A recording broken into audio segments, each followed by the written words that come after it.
ভালোবাসা দিবস, বিশ্ব ভালোবাসা, হ্যাপি ভ্যালেন্টাইন ডে। একজন সিএনজিওয়ালার সিএনজিতে আমি উঠলাম 14ই ফেব্রুয়ারি। সিএনজিওয়ালার স্টিয়ারিংয়ের সঙ্গে একটি গোলাপ ফুল স্কচ টেপ দিয়ে আটকানো আছে।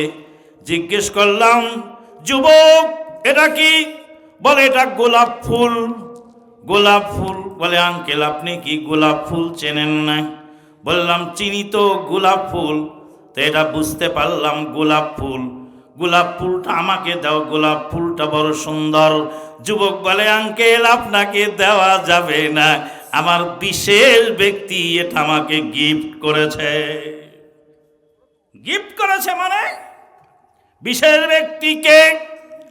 বলে আমার বিএফ, আমার জিএফ, আমার জিএফ আমাকে গোলাপ ফুলটি গিফট করেছে। আঙ্কেল আপনি জানেন না আজকে 14ই ফেব্রুয়ারি, হ্যাপি ভ্যালেন্টাইন ডে। এটা আমার বিশেষ ব্যক্তি জিএফ আমাকে। বললাম বাবা জিএফ কাকে বলে? বলে গার্লফ্রেন্ড। গার্লফ্রেন্ড মানে? বলে আমার মেয়ে বান্ধবী আমাকে ভালোবাসা উপহার দিয়েছে। আঙ্কেল আপনি গোলাপ ফুল চেনেন না, আপনি আগের যুগের লোক, আপনি এত কিছু বুঝবেন না। বললাম যুবক এত কিছু বুঝি না, এই জন্য 9 জন সন্তানের বাপ। জিএফ বিএফ আমি বুঝি না, আমার সন্তান কয়? 9 জন সন্তানের বাপ। জিএফ বিএফ আমি বুঝি না, তুমি আমাকে বুঝাও। যুবক তুমি গোলাপ ফুল চিনেছ, গোলাপ ফুলের কাঁটা দেখো নাই? গোলাপ ফুলের গায়ে কাঁটা আছে, কাঁটার আঁচড়ে বহু যুবকের জীবন ক্ষত বিক্ষত করে দিয়েছে।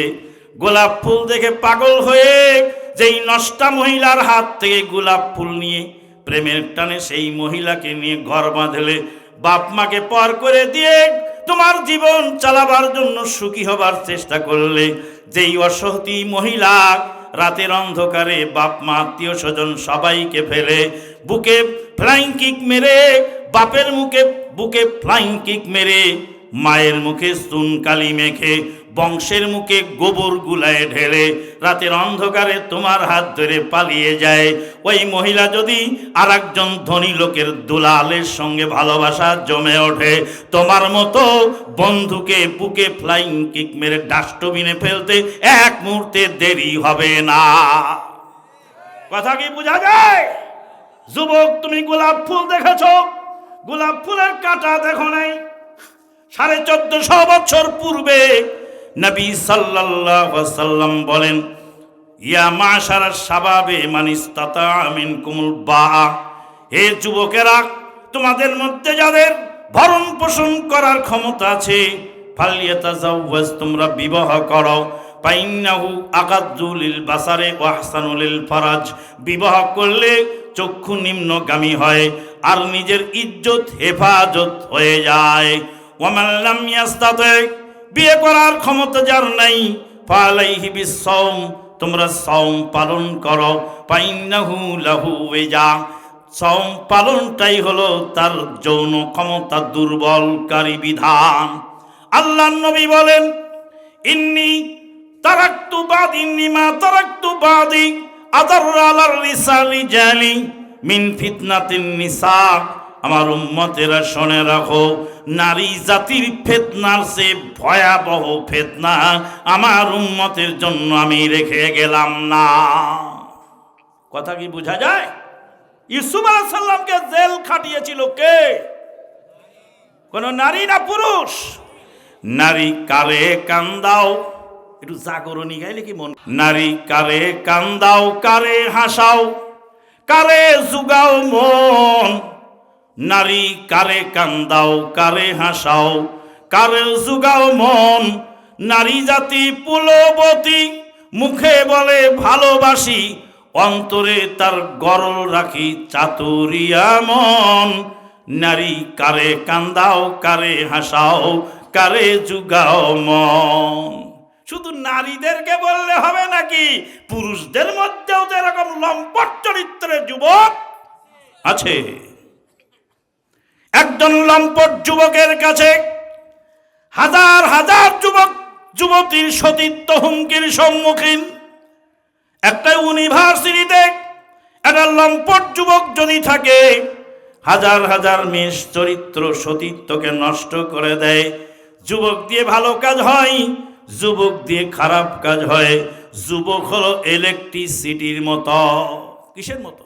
বিদ্যুতের মতো।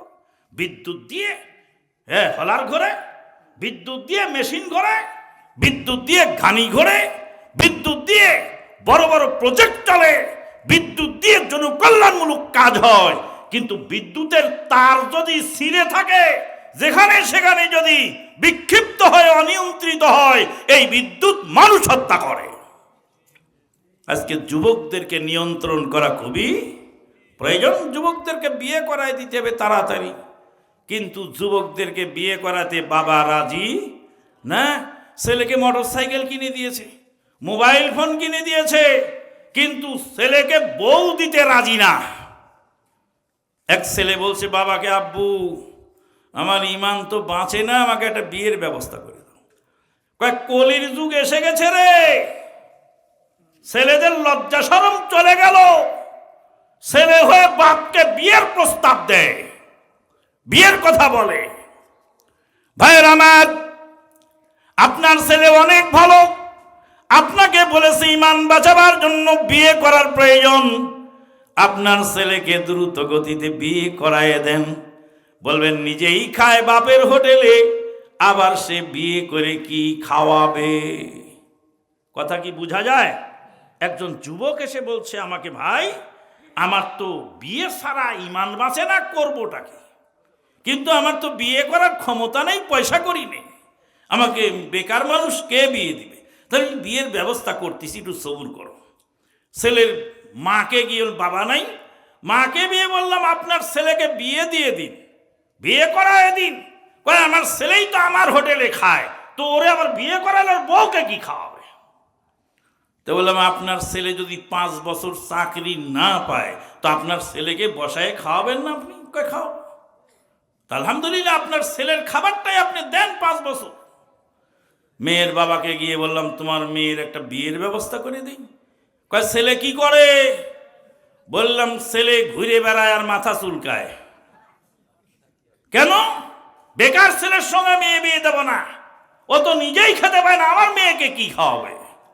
বললাম শোনো, তোমার মেয়ের যদি 5 বছর বিয়ে না হয়, তো এই 5 বছর তুমি তোমার মেয়েকে খাওয়াবে না? খাওয়াবো। তো 5 বছরের খাবার তোমার জামাই বাড়িতে পৌঁছায় দাও।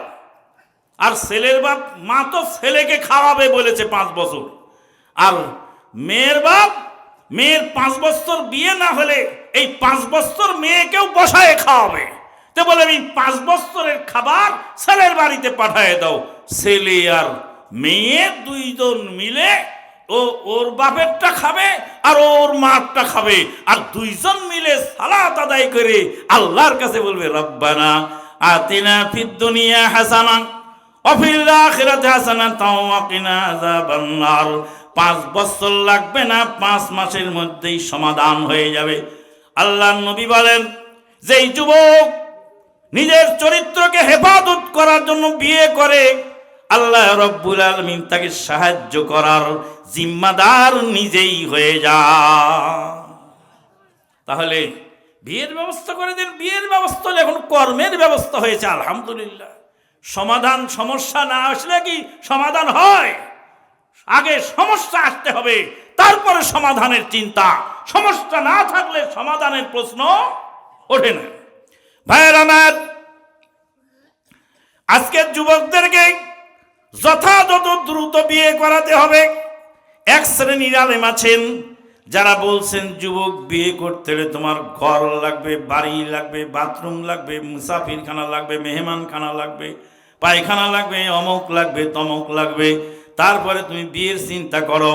আল্লাহর নবী এক যুবকের বিয়ে পড়াচ্ছেন, যুবককে জিজ্ঞেস করলেন মহারণা দাও। যুবক বলে মহারণা দেওয়ার তো টাকা আমার নাই। আল্লাহর নবী বলেন ভালো করে খুঁজে দেখো তোমার বাড়িতে একটা লোহার আংটি আছে নাকি? যুবক বলে একটা লোহার আংটিও আমার বাড়িতে নাই। নবী বললেন তুমি কি কোরআন জানো?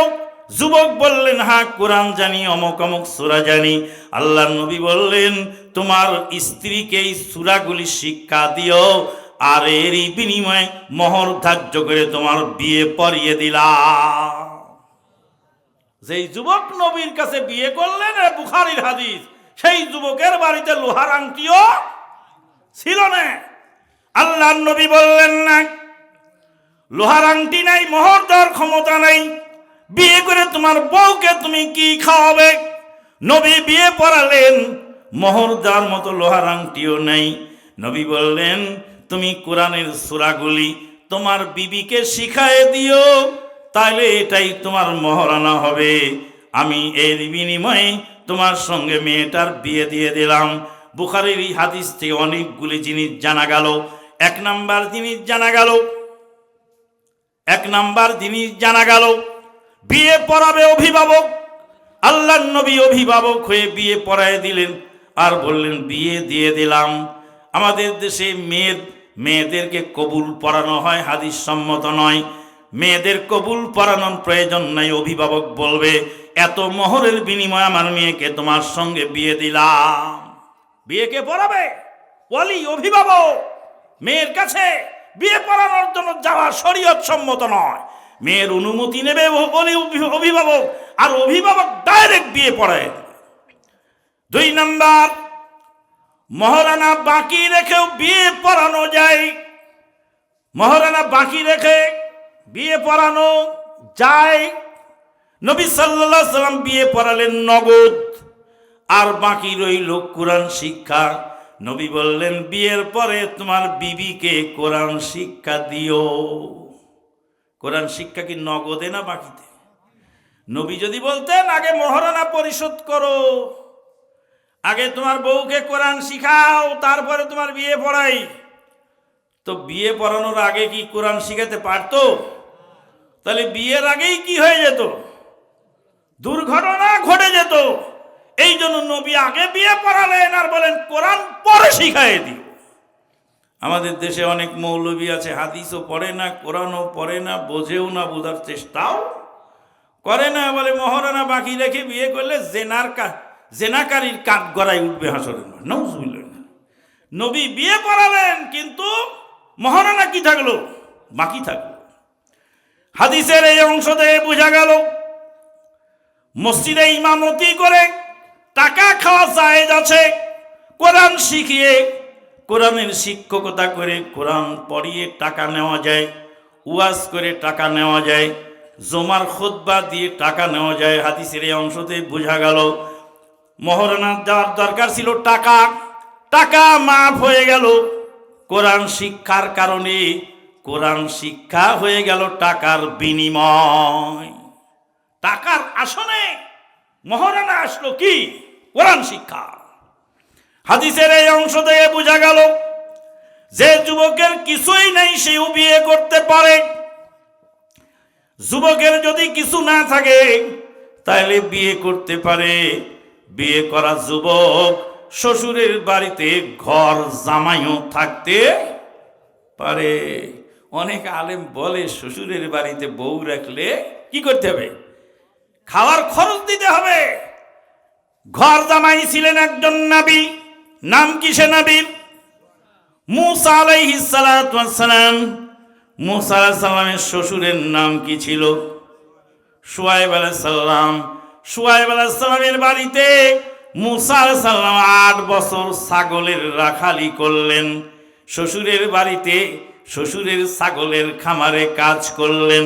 শ্বশুরের যদি খামার থাকে, শ্বশুরের যদি ফ্যাক্টরি থাকে, শ্বশুরের যদি ক্ষেত খামার থাকে, তাহলে জামাই শ্বশুরের খামারে কাজ করতে পারে, আর শ্বশুর বাড়িতেই থেকে দিন পার করতে পারে। এটা ঘর জামাই হওয়ার সুন্নত। কোন যুবকের যদি কিছু না থাকে আর শ্বশুরের যদি থাকে, শ্বশুর যদি যুবককে তার বাড়িতে ছেলে বানায় রাখে, নো প্রবলেম।